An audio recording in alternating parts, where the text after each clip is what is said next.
안녕하세요. 오늘은 다양한 조동사 중 may, might, must, should에 관한 개념 설명 부분을 해보도록 하겠습니다. 오늘의 학습 목표입니다.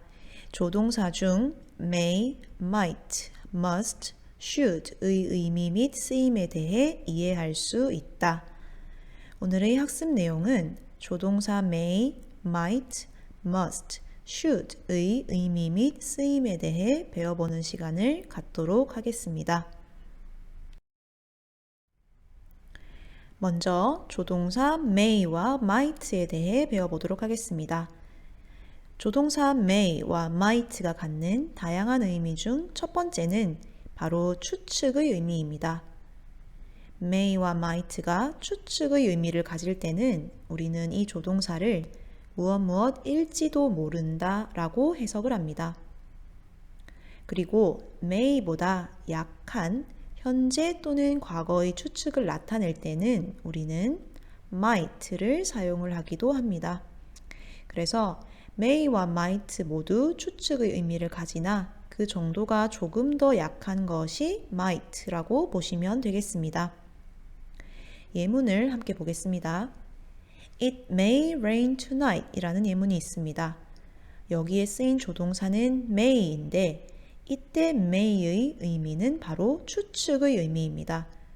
그래서 무엇일지도 모른다 라고 해석을 해야 가장 자연스럽고 이 문장을 해석을 해본다면 오늘 밤에 비가 올지도 모른다 라고 해야 자연스러운 문장이 됩니다. may와 might가 갖는 또 다른 의미는 바로 허가의 의미입니다. may와 might가 허가의 의미를 가질 때는 우리는 이것을 해석을 할 때 무엇 해도 좋다라고 해석을 합니다. 그래서 예문을 보시면 May I sit here? 이라는 예문이 있습니다. 여기에 쓰인 조동사는 may인데 이때 may의 의미는 바로 허가의 의미입니다. 그래서 무엇 해도 좋다라고 해석을 해야 하기 때문에 이 문장은 제가 여기 앉아도 될까요? 라는 허가를 구하는 의미의 문장이 되겠습니다. 다음 보실 조동사는 must입니다. must의 의미는 강한 의무를 가지는 것이 특징입니다. 강한 의무의 의미를 가질 때 우리는 must를 무엇 해야 한다 라고 해석을 합니다. must가 가지는 가장 대표적인 의미라고 보실 수 있겠습니다. 이때 must는 have to와 바꾸어 쓸 수 있습니다. must는 have to와 바꾸어 쓸 수 있기 때문에 이때 have to의 의미도 강한 의무, 즉 무엇 해야 한다라는 의미를 갖는다는 것을 알 수 있습니다. 여기에서 중요한 것이 있습니다.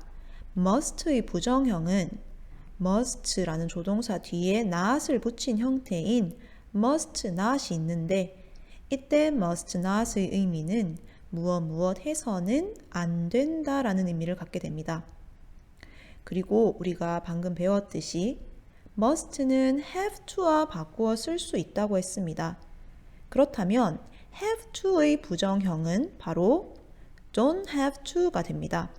그런데 여기서 주의하실 점은 must와 have to는 같은 의미를 갖는 것이 맞는데 이것들이 부정형이 된다면 must not과 don't have to의 의미는 서로 달라집니다.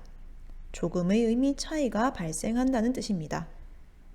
방금 배웠듯이 must not은 무엇 해서는 안 된다라는 의미라고 했습니다. 그런데 don't have to는 무엇 할 필요가 없다라고 해석을 합니다. 그래서 우리가 must와 have to가 같다고 해서 부정형끼리의 의미도 반드시 일치하지는 않는다는 것을 이 must라는 조동사에서 알 수가 있습니다. 그래서 이 부분은 꼭 잘 기억을 해 두셔야 합니다. 그러면 예문을 함께 보겠습니다. You must do your homework 라는 예문이 있습니다. 여기에 쓰인 must는 강한 의무를 갖는 조동사의 역할을 하고 그래서 해석을 할 때 해야 한다 라고 해야 합니다. 그렇다면 이 예문의 우리말 뜻은 너는 너의 숙제를 해야 한다 라고 해서 강한 의무를 나타내는 문장이 됩니다. 조동사 must의 또 다른 의미로는 강한 추측이 있습니다. 조동사 must가 강한 추측의 의미를 가질 때에 우리는 must를 무엇임에 틀림없다 라고 해석을 합니다. 예문을 함께 보시겠습니다. She must be tired 라는 예문이 있습니다. 여기에서 쓰인 조동사는 must입니다. 이때 우리는 must를 무엇임에 틀림없다 라고 해석을 합니다.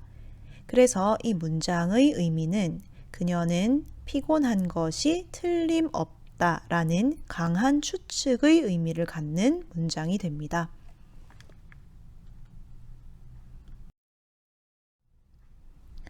다음 함께 볼 조동사는 should입니다. 조동사 should는 약한 의무의 의미를 갖습니다. 그래서 우리는 should가 약한 의무를 나타낼 때 무엇 해야 한다 혹은 무엇 하는 것이 좋겠다 라고 해석을 합니다. 예문을 함께 보겠습니다. You should listen to your parents 라는 문장이 있습니다. 이 문장에 쓰인 조동사는 should인데 이때 should는 약한 의무를 나타냅니다. 그래서 우리는 이 문장을 너는 부모님 말씀을 잘 들어야 한다 라고 해서 무엇 해야 한다 라고 해석을 함이 바람직합니다.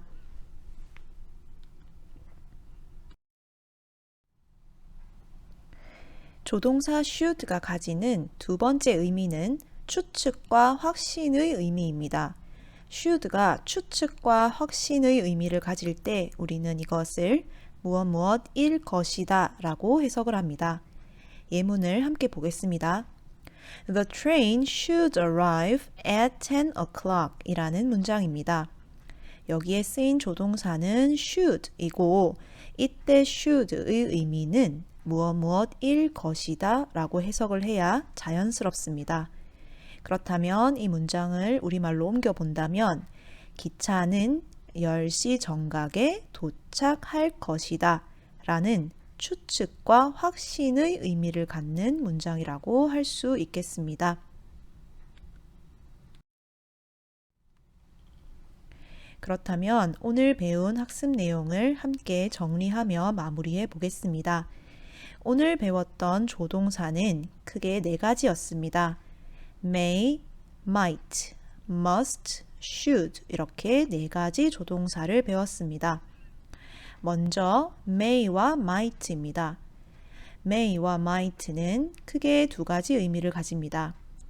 먼저 추측의 의미를 갖습니다. may와 might가 추측의 의미를 가질 때 우리는 이것을 무엇일지도 모른다 라고 해석을 합니다. 그리고 may와 might가 허가의 의미도 갖는데 이때 우리는 이것을 무엇 해도 좋다 라고 해석을 합니다. 두 번째 조동사 must도 마찬가지로 크게 두 가지 의미를 갖는다고 볼 수 있겠습니다. 먼저 강한 의무의 의미가 있습니다. must가 강한 의무의 의미를 가질 때 우리는 이것을 무엇 해야 한다 라고 해석을 하고 대부분의 must의 의미는 이 강한 의무의 의미를 갖는다고 보시면 되겠습니다. 그리고 must의 또 다른 의미는 강한 추측입니다. 이 경우에 우리는 must를 무엇임에 틀림없다 라고 해석을 합니다. 세 번째 should입니다. should도 마찬가지로 크게 두 가지 의미가 있는데 먼저 약한 의무의 의미를 가질 때는 무엇 해야 한다 혹은 무엇 하는 것이 좋겠다 라고 해석을 합니다. 그리고 should가 추측과 확신의 의미를 갖는 경우도 있습니다. 이때 우리는 should를 무엇 일 것이다 라고 해석을 합니다. 다양한 조동사의 의미를 정확하게 알아두는 것이 좋을 것 같습니다. 오늘 수업은 여기까지 합니다. 감사합니다.